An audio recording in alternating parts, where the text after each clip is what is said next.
The art scene in Australia isn't doing so well at the moment. Music festivals like Splendour in the Grass and Groove in the Moo are being cancelled, and 1,300 live music venues have shut down since 2020. So what's going on?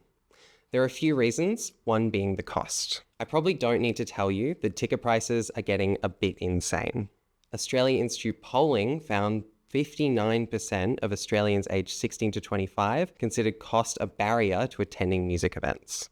It's also expensive as hell to actually be an artist. Professional artists in Australia earn only $23,300 on average from their creative work. And if you're lucky enough to make some money by winning an art prize, you'll probably have to pay a lot of it back on tax. Ironically, if you bet on the winner of the Archibald Prize for painting, your winnings are tax-free.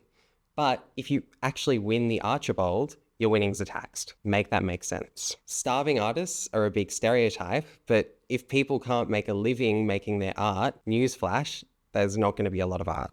Australia also funds the arts less than other countries. There are only 5 developed countries ranked lower in terms of the portion of government spending on the arts. Supporting the arts makes economic sense. For every $1 million in turnover, the arts industry produces 9 jobs, which is 9 times more than the construction industry. Funding the arts properly, making arts prizes tax exempt, or providing vouchers for people to spend on cultural events are just a few ways the Australian government could make a big difference.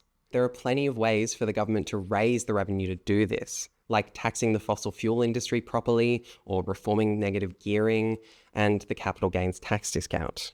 And if we want Australians to enjoy the arts and see our culture reflected in the music, books, and media we love, something needs to change.